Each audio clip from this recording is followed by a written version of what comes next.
In this video, we'll talk about the concept of native VLANs, what is native VLAN and what are the best practices we need to follow for native VLANs and some of the configuration and verification commands.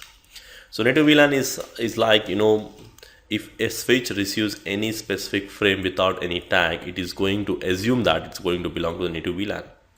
Like take an example, I'm connecting to a hub here, and then I got some link between switch 1 and switch 2.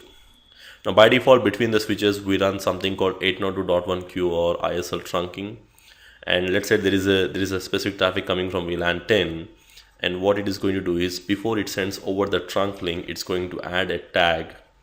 That's what frame tagging process, and this method is to ensure that the switch 2 should understand that this particular frame belongs to which VLAN, so that it can only forward out of the ports to that VLAN only.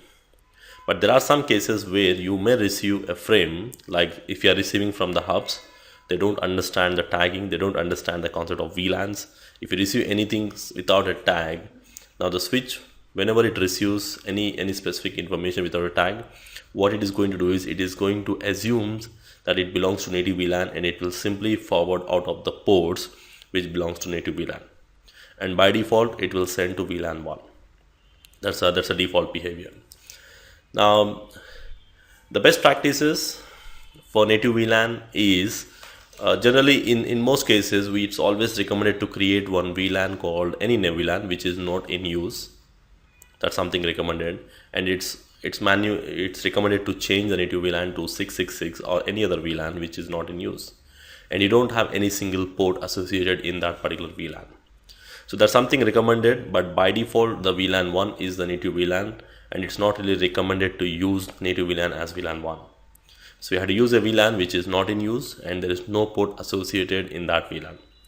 So because there is some kind of attack called VLAN hopping attacks, where a user can try to gain access by using this native VLAN information.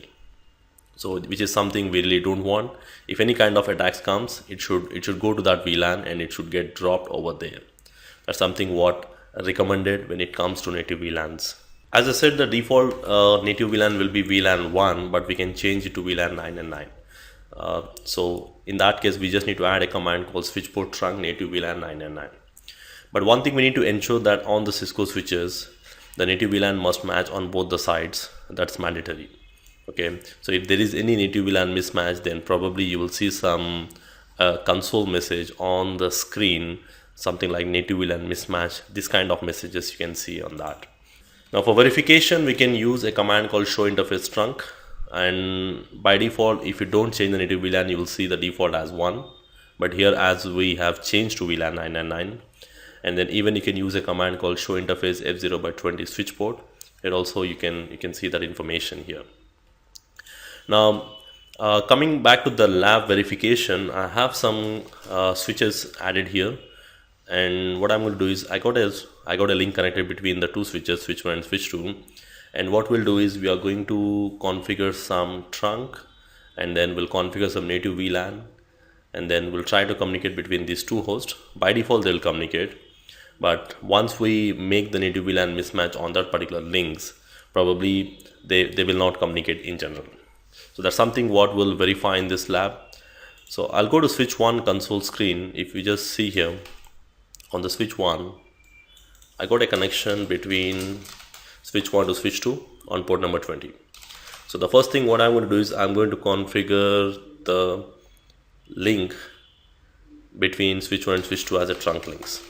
So I'm going to say switch port trunk encapsulation .1q and switch port mode trunk, and then the same thing I can do on the switch 2 as well, interface F0 by 20, and then switch port trunk encapsulation .1q, and then switch port mode trunk. Now for verification of the trunk link, we can use a command called show interface trunk, and you can see by default the VLAN 1 is the default native VLAN. Okay, so now once we do this, the next thing what we are going to do is we will try to verify the communication process between these two computers here. Now if I go to one of the PC here, if I verify the IP config, I'm on 192.168.1.1, and if you try to ping to 192.168.1.2, now you can see the reply is coming because the packet goes to the switch will send to switch 2, and then it works fine. Now these hosts can be in any VLAN. It can be VLAN 10, VLAN 20, whatever the VLAN. Now what I'm going to do is I'm going to create one VLAN called VLAN some VLAN. Let's say I'm going to create a new VLAN, VLAN 999, and then I want to make this particular VLAN 999 as my native VLAN, and I don't have any port associated in that. So let's create the VLAN on both the switches, or you can configure VTP to synchronize the VLAN information. So on the switch 1 and switch 2, so I'm going to say switch port trunk native, we can say VLAN, and we can change the VLAN to 999. Now once the native VLAN changes, I changed only on the switch 1, but on the switch 2 I did not change still. Now I should see some message on the switch 2. You can see the received a BPD with the inconsistent state, and there is a native VLAN mismatch.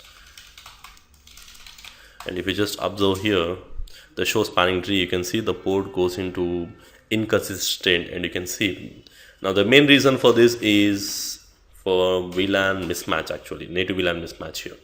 So if I verify show interface trunk, on the switch 1 there is the link between on the switch 2 it is a native VLAN is 1, and on the switch 1 its native VLAN is 999. That is something what I did. Now I can see in the show spanning tree, you can see the port is in a state called blocking, something like blocking. It is in inconsistent state. Whenever the switch realizes that there is a mismatch of native VLAN, it is going to put the port into inconsistent state. It's not going to forward the traffic. Now that is one verification. Even if I try to ping, there won't be any communication between them. Now to fix this, you need to have a common native VLAN on both the sides. Now what I'm going to do is I'm going to interface F0 by 20, and then I'm going to change the native VLAN to 999, native switch port trunk native VLAN 999. And once I change this one, now I should see the interface has to come up. So if I give show spanning tree, the ports goes to listening and learning stages, which is something a normal spanning tree behavior. And once they come up, I can see the listening and learning stages. Now I should see the communication should start between the devices here again. So that's how we can verify the native VLAN. And we need to just keep in mind when we are doing some troubleshooting kind of stuff in the CCI exam, probably you need to ensure that if there are two hosts belonging to the same VLAN, if they're not pinging with each other, the one reason might be the native VLAN mismatch. And we can verify with a command called show interface trunk.